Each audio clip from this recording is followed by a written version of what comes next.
Hi, welcome back. This is Management Consulting 101. Today, I'll be sharing with you some unwritten rules to thrive in consulting or in corporate in general. Some of these lessons or rules took way longer for me to learn, or I learned the hard way. I came from a PhD. I did a PhD, did a postdoc. At that time, my aim was to become a uni professor. But then somewhere along the line, while I was doing all that, I felt like the entrepreneurial itch in me wasn't being scratched. I'm naturally an entrepreneur. I'm always just scanning to see where I can create something and hopefully get paid for it. For instance, here on YouTube, I actually have 2 channels. I don't know if you know. This is my second channel. My first channel is called GN Inspire Podcast, where I host inspirational scholars, generally young professionals, to hear about how they went through their education, how they are navigating their careers, just to inspire a student or a young professional. Check it out. Anyway, even somewhere along the way, after my postdoc, I decided to take a career break. And during that career break, it was almost like 3 years.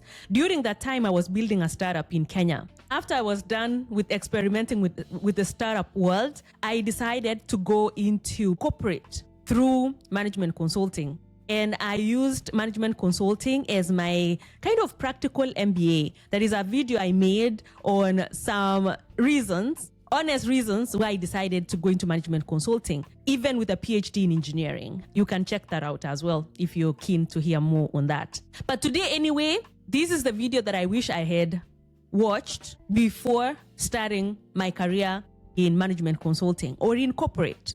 One that surprised me the most, and I think this is a challenge for most of the PhD people or some of the non-MBA or non-business people coming into corporate, hard work is not enough.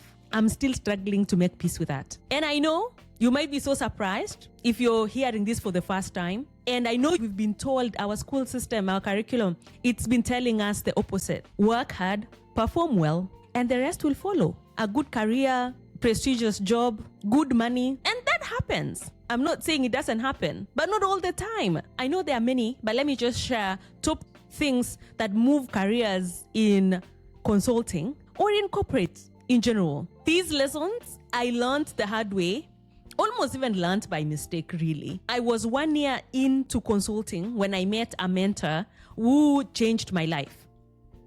A story for another day, and we'll talk about mentors. But I met this person, a person in the company, and it was a seminar, I think, on mentorship. At the end of the seminar, he said he was welcoming anyone who wanted to be a mentee. So I approached him. I was like, oh, you know what? I really admire your career.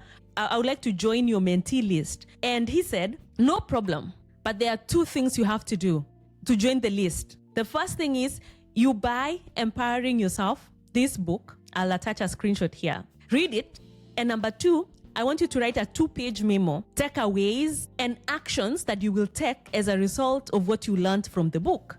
And I was like, okay, let me just get this book anyway. Let me see what happens. That book changed my life. I read that book in 2 weekends. I was done. I wrote the memo and I was in the list of mentees.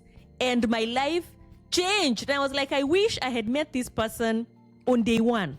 And in case you don't have such a person, just read Empowering Yourself as step 1. I would say this should be a prerequisite before you start your career in consulting or in corporate. You need to read that book. Let me highlight top lessons and written rules, some of them from that book. Number 1, PIE, P-I-E, and the 10-30-60 rule. Visibility is king. PIE stands for performance, I for image, E for exposure. Your performance at work, the quality of actual output, guess what? It only accounts for 10%. So the 10 is for performance. Your image, and image really is how you are perceived by people around you, accounts for 30%. Exposure, and exposure means your visibility. Are you visible to the right people in the organization? Key decision makers in the organization, your managers, manager, etc.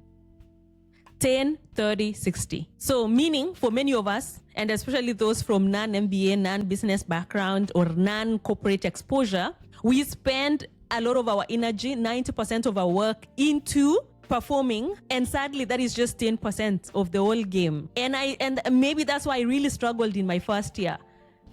And at some point I was like, there is just something I'm missing. There are some dots I'm not connecting. And when I read this book and I met that mentor, everything made sense. So let me give you some tips on how, from day one, how you can play the 30 and the 60%, which is the image and exposure. Some tactical things you can do to start practicing from day one. On image, for instance, 3 things. To improve your image, number 1, perform out loud. Came into consulting from academia. We like to put our effort into performing, into actual output, like producing pristine quality stuff, because that is how PhD taught me. And according to me, at least during that 1 year when I was struggling to connect the dots, if I've not invented something important, I felt like there is no need for me to announce. Until one day I saw a colleague created a OneNote, renamed it, and just added some text, 3-minute task, and then copied the link of the OneNote into the team Slack and said, hey guys, I just created this OneNote for us to be tracking. I think it was progress, weekly progress, etc.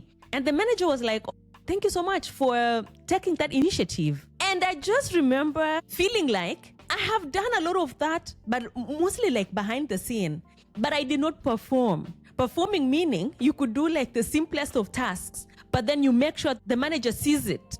And that means posting on the team's channel that, hey guys, I just took an initiative to start on this. And we were joking that to thrive in corporate, sometimes you need to go through some acting classes so that you know how to perform. You could be doing amazing stuff, inventing things even.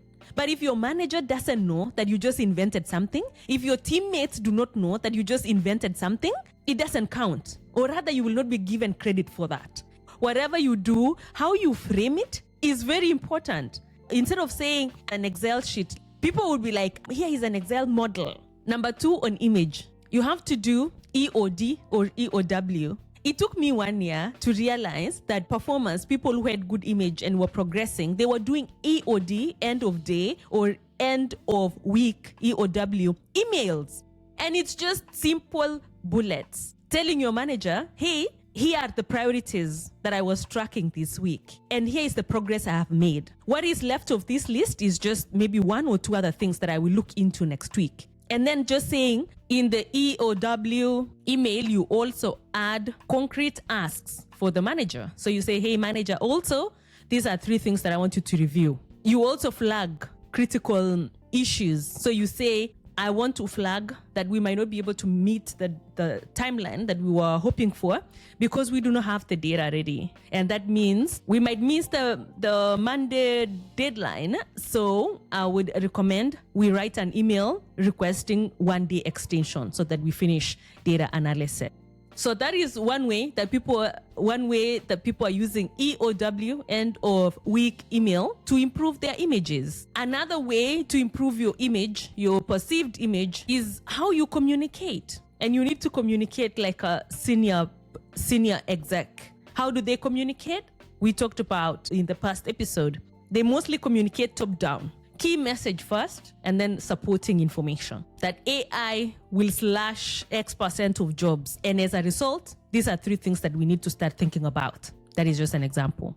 They communicate in a structured manner. They always share their perspective and recommendation. And how do you form a strong perspective or a strong recommendation, especially in an area where you know nothing about? Lowest hanging fruit, always reading the news. There is a manager who recommended to put an alert on any new news feature coming out on that particular work module that I was working on.